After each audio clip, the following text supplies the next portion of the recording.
Pensemos por un segundo en el simple acto de encender una luz. Es un gesto tan cotidiano que, digamos, hemos desarrollado una especie de ceguera ante su verdadera magnitud. Totalmente, es como que ya ni lo registramos. Exacto. Y en esa fracción de segundo en la que presionamos el interruptor, estamos cerrando un circuito que nos conecta a una máquina global. Un coloso invisible que para darnos esa iluminación instantánea necesita desatar una violencia asombrosa. Sí, una violencia térmica o atómica, literalmente. Claro, o bien estamos incinerando materia prehistórica, o rompiendo átomos de metales pesados, o, bueno, intentando capturar la furia en tiempo real del clima del planeta.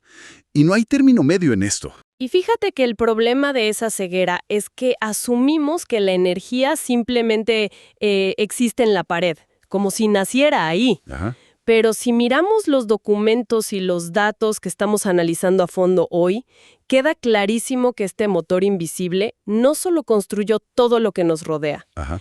sino que la forma exacta en la que lo alimentamos hoy está a punto de forzar el mayor rediseño de la civilización humana. Es que hizo un cambio de paradigma total. Por eso el objetivo de nuestro análisis de hoy es diseccionar este motor. Tenemos un compendio de fuentes fascinante que desglosa nuestras opciones energéticas. Y no vamos a quedarnos en la superficie, ¿verdad? No, para nada. No vamos a hacer un simple glosario de qué es cada cosa porque quienes nos escuchan ya conocen lo básico.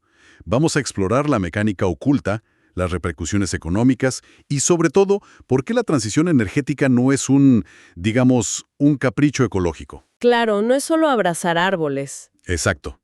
Es un imperativo matemático y de supervivencia, porque la energía, en el fondo, es simplemente la capacidad de forzar un cambio en el universo material. Me gusta esa definición. Y hasta ahora, la forma más eficiente que hemos encontrado para forzar ese cambio ha sido la fuerza bruta, la densidad energética pura y dura, que, es donde entran triunfalmente los combustibles fósiles. Los viejos conocidos: carbón, petróleo, gas natural. Y, a ver, para nuestra audiencia no necesitamos repasar que el carbón viene de fósiles vegetales de hace millones de años. No, claro que no. Pero lo que realmente destaca en la investigación que revisamos hoy es este concepto de densidad energética y cómo eso creó una trampa de infraestructura enorme. Una trampa perfecta, sí. Porque estos combustibles ganaron la carrera histórica no por accidente, sino porque empaquetan una cantidad absurda de, energía solar antigua en un volumen que es diminuto y súper estable. Es que, lo piensas, y un barril de petróleo es, en términos termodinámicos, un milagro de la portabilidad. Un milagro termodinámico, totalmente. Pero, y aquí las fuentes hacen mucho hincapié, viene con un error de contabilidad fatal. Y tiene que ver con la escala de tiempo. Ajá, el reloj del planeta, digamos. Exacto. No es solo que estemos quemando plantas muertas. El problema mecánico real es el desajuste del ciclo del carbono. O sea, el texto nos explica que estamos tomando miles de millones de toneladas de carbono que el planeta tardó... 300 millones de años, ¿no? Sí, unos 300 millones de años en secuestrar bajo tierra durante el periodo carbonífero. Y lo estamos inyectando de vuelta a la atmósfera en un lapso de, ¿qué? ¿150 años? Es como intentar vaciar el océano a través de una manguera de jardín. Simplemente no da abasto. Esa es una analogía perfecta. El sistema atmosférico no tiene la capacidad de amortiguar esa inyección tan repentina. Y la consecuencia térmica, es lo que todos conocemos como calentamiento global. Claro. Pero aquí es donde la infraestructura actual nos tiene contra las cuerdas, según leo en el análisis. Porque todo nuestro mundo, desde la fundición de acero hasta las turbinas de vapor y el motor de combustión interna, todo fue diseñado asumiendo que siempre tendríamos este material portátil para quemar. Así es. Como dicen los documentos, el mundo está hecho a la medida del fuego. Y rediseñar eso es desmantelar cadenas de suministros globales. O sea, es cambiar el motor mientras el auto va a 100 kilómetros por hora. Ahora, dentro de este bloque de energías, el documento introduce la energía nuclear. Específicamente la fisión de uranio. Sí, que también ostenta una densidad energética brutal. Pero a ver, aquí tengo que cuestionar un poco la categorización que hacen las fuentes. ¿En qué sentido? Pues si estamos de acuerdo en que el gran problema existencial de nuestra era es el dióxido de carbono y el efecto invernadero, ¿por qué los textos agrupan la energía nuclear en la categoría de problemas finitos junto con algo tan sucio como el carbón? Es una excelente pregunta. Digo, romper un átomo de uranio calienta agua, mueve una turbina y que yo sepa no emite un solo gramo de CO2 a la atmósfera al operar. Esa energía base limpia, ¿no? A ver, es un argumento súper válido desde la perspectiva exclusiva de las emisiones atmosféricas. No hay humo, es verdad. Pero la categorización en el material tiene sentido cuando analizamos la viabilidad a largo plazo y las externalidades. Los famosos residuos. Exactamente. La fisión no produce humo, pero genera isótopos radioactivos. Y el problema de la radioactividad es la física inflexible de su vida media. Que no desaparece con un lavado, digamos. Para nada. No estamos lidiando con un desecho que se puede neutralizar con algún químico en un laboratorio. Estamos creando materiales que requieren contención de nivel militar y geológico durante decenas de miles de años. Wow. Claro, visto así es una carga logística transgeneracional masiva. Lo es. Le estamos dejando una hipoteca de seguridad a cientos de generaciones futuras. Y además de eso, el uranio sigue siendo un recurso finito que hay que extraer de la Tierra. Lo cual nos lleva a un concepto clave que el texto subraya muchísimo. Y creo que este es el punto de inflexión de toda esta discusión. La disponibilidad concentrada. Fundamental. Es un término que lo explica todo. Porque tanto los combustibles fósiles como el uranio comparten esta característica geomorfológica. O sea, no están repartidos de manera uniforme en la corteza terrestre, ¿verdad? Para nada. La lotería geológica, como le dicen, decidió que ciertas regiones tengan reservas masivas y que otras dependan completamente de la importación. Y esto para quienes nos escuchan no es solo un dato geográfico trivial. Es literalmente la base de la geopolítica moderna. Quien controla la disponibilidad concentrada de la energía, controla el tablero global. Totalmente. Es la razón detrás de embargos comerciales, de alianzas internacionales súper complejas y, lamentablemente, de décadas de conflictos bélicos. Claro, porque depender de un recurso finito y concentrado garantiza una tensión constante. Lo que hace evidente que, bueno, si este modelo tiene una fecha de caducidad ambiental y fomenta la inestabilidad, la única salida lógica es cambiar el paradigma. Hacia recursos que estén distribuidos, exacto. Movernos hacia recursos que la naturaleza reparta de forma democrática. Y ahí es donde el panorama cambia, y los documentos nos llevan al menú inagotable: las energías renovables. Lo que implica pasar de un modelo extractivo a un modelo de captura. Ya no excavamos, ahora cosechamos. Me gusta eso. Solar, eólica, geotérmica. Empecemos con la solar y la eólica, que son, digamos, las superestrellas mediáticas de esta transición. Las portadas de todas las revistas de tecnología, sí. ¿Sí? Y de nuevo, más allá de decir simplemente que los paneles captan luz, lo fascinante en las fuentes es el mecanismo. La energía solar fotovoltaica es, en esencia, física cuántica aplicada a escala industrial. Es alucinante cuando lo piensas a nivel subatómico. ¿Verdad? Estamos usando fotones de luz solar para golpear y liberar electrones en una placa de silicio. Y eso genera una corriente eléctrica directa, sin partes móviles, sin ruido y sin combustión. Es elegante. Y en paralelo, la energía eólica aprovecha las diferencias de presión atmosférica que causa el calentamiento desigual de la Tierra. Que tampoco es solo el viento empujando una aspa gigante. No. Las palas de los aerogeneradores modernos utilizan principios de sustentación aerodinámica, o sea, muy similares a las alas de un avión comercial, para maximizar la captura de esa energía cinética. Es tecnología bellísima. Pero aquí es donde chocamos de frente con la realidad técnica. Estos documentos destacan un desafío inmenso para ambas fuentes: la intermitencia.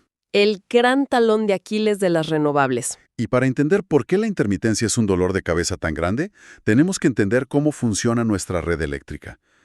¿Por qué existe este mito de que la red es como un gran tanque de almacenamiento? Y no lo es, en absoluto. Para nada. De hecho, la red eléctrica no almacena casi nada. La electricidad debe consumirse en el momento exacto en que se genera. Mantener la frecuencia de la red, que suele ser de 50 o 60 hercios, requiere un equilibrio milimétrico. En tiempo real, además. Sí, en tiempo real, entre la oferta y la demanda. Si la demanda supera la generación, la red colapsa y hay apagones. Si la generación supera a la demanda, los equipos literalmente se fríen. Exacto. O sea, imaginemos la red eléctrica como si fuera la cocina de un restaurante gigantesco en plena hora pico, pero con una restricción absurda. No tienen refrigerador ni despensa. Una pesadilla para cualquier chef. Totalmente.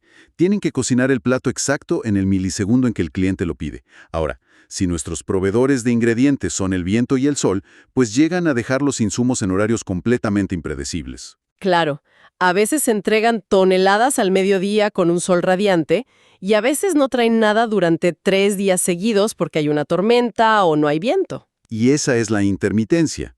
Si no hay sistemas de baterías gigantescos a escala de red, que según el reporte todavía son increíblemente costosos y complejos de fabricar, necesitas algo que proporcione estabilidad de fondo. Lo que en ingeniería energética se conoce como energía de carga base.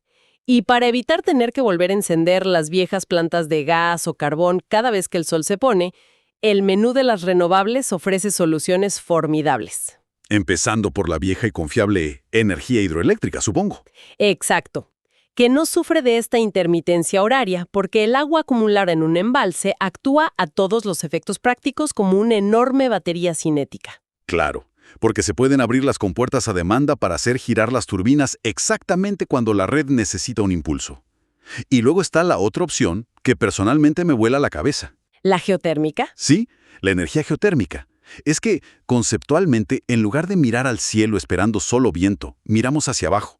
Estamos perforando la corteza terrestre para aprovechar el calor del manto. Un calor que, por cierto, proviene en gran medida de la desintegración radiactiva natural en el núcleo del planeta. Exacto. Es una fuente que funciona 24 horas al día, 7 días a la semana. Totalmente inmune a si está nublado o hay calma plana en el ambiente. Y leyendo esto, mi primera reacción instintiva fue: a ver, si la geotérmica nos da energía constante, limpia y sin interrupciones, ¿por qué no domina todo el mercado? Es la pregunta del millón.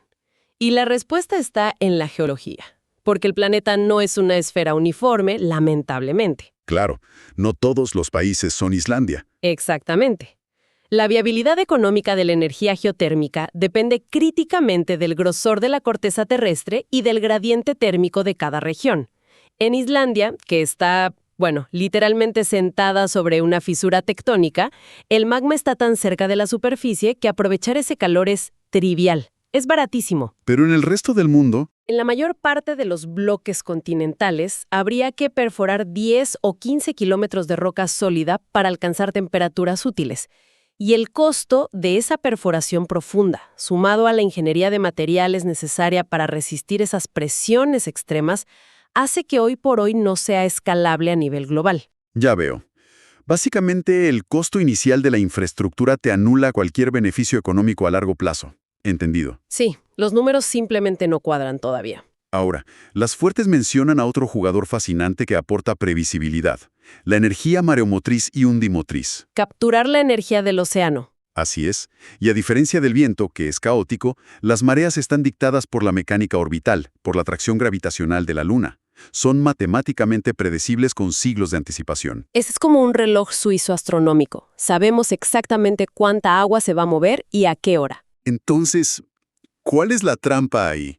¿Por qué no vemos turbinas en todas las costas? El reto vuelve a ser logístico y material. El agua salada es uno de los ambientes más corrosivos y destructivos del planeta Tierra. Ah, claro. La sal y el oleaje. Imagínate diseñar turbinas que puedan sobrevivir décadas sumergidas, siendo golpeadas por tormentas invernales y expuestas a una salinidad extrema, y que además mantengan un costo de mantenimiento bajo. Es un desafío de ingeniería monumental, casi como construir para el espacio profundo. Muy similar en complejidad material, ¿sí? Pero bueno, hay una fuente renovable más en nuestros documentos, y aquí sí voy a hacer una pausa para cuestionar el planteamiento del texto. La biomasa. El tema polémico. Sí, la obtención de energía quemando materia orgánica, residuos forestales, desechos agrícolas. A ver, si la premisa central, el problema que estamos tratando de resolver, es que quemar cosas libera carbono y asfixia la atmósfera, Sí, te sigo. ¿cómo es posible que talar árboles o quemar rastrojo agrícola se considere una solución verde o renovable en estas fuentes?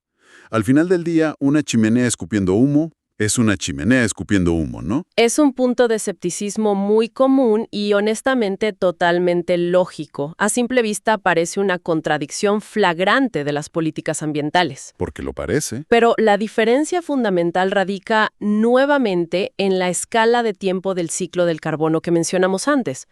Cuando quemamos carbón fósil, estamos liberando carbono que ha estado secuestrado y fuera del sistema atmosférico durante millones de años. Estamos añadiendo carbono nuevo al balance actual. Exactamente. Estás metiendo algo extra que no estaba en la ecuación moderna. En cambio, cuando quemamos biomasa de manera gestionada y responsable, estamos operando dentro del ciclo corto del carbono.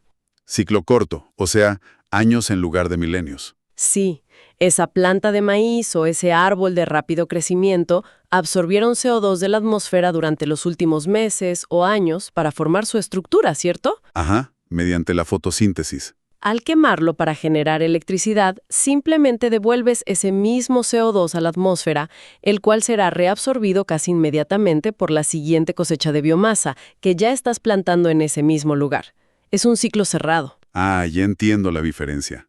La emisión neta a lo largo de un ciclo de crecimiento es cercana a cero. Exacto. Siempre y cuando estemos reforestando rigurosamente o utilizando desechos que de otro modo se pudrirían emitiendo metano, que es peor que el CO2. Claro, estamos haciendo un bucle. Tomamos el carbono de hoy, lo quemamos hoy, y la planta de mañana lo recupera. Es economía circular aplicada a la termodinámica. Esa es la clave para que la biomasa se considere sostenible. Y creo que esta palabra sostenibilidad nos encamina directamente a la última sección crítica de nuestra investigación de hoy, el gran cambio. ¿Y por qué esta transición energética no es solo un debate técnico de ingenieros, sino una urgencia estructural para la humanidad? Y me parece súper interesante cómo los documentos plantean esta urgencia.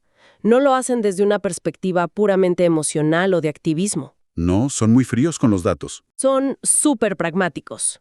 El agotamiento de los recursos fósiles, mucho más allá del daño ambiental innegable, amenaza con un colapso económico real. La sostenibilidad, según se define en estos textos, es usar los recursos hoy de manera que no robemos la capacidad operativa de las generaciones futuras. Que, si lo piensas, es una forma muy elegante de decir que hemos estado dirigiendo nuestra civilización con una tarjeta de crédito robada al futuro. Tal cual. Y el banco finalmente nos está exigiendo el pago de la deuda. Pero la transición se basa en un cambio económico brutal que debemos entender, y que el material detalla muy bien. Estamos pasando de un modelo de gastos operativos, lo que llaman OPEX, a un modelo de gastos de capital, o CAPEX. Y ese es el mayor freno para muchos gobiernos.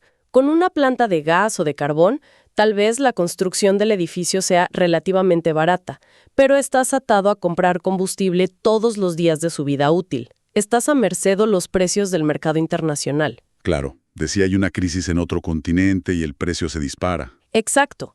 Mientras que con la energía solar o eólica, la dinámica económica se invierte por completo.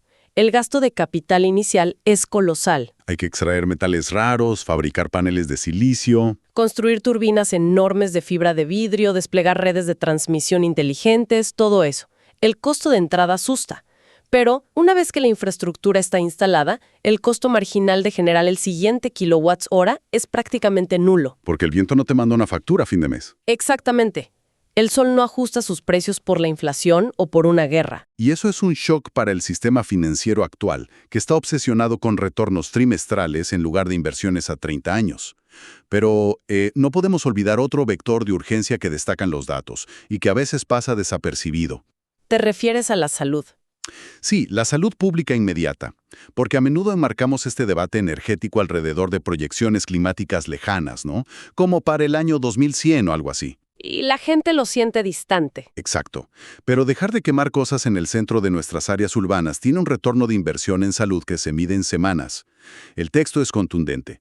Hablamos de la reducción drástica de micropartículas, de dióxido de nitrógeno, de metales pesados en el aire que respiramos a diario. Es un impacto tremendo.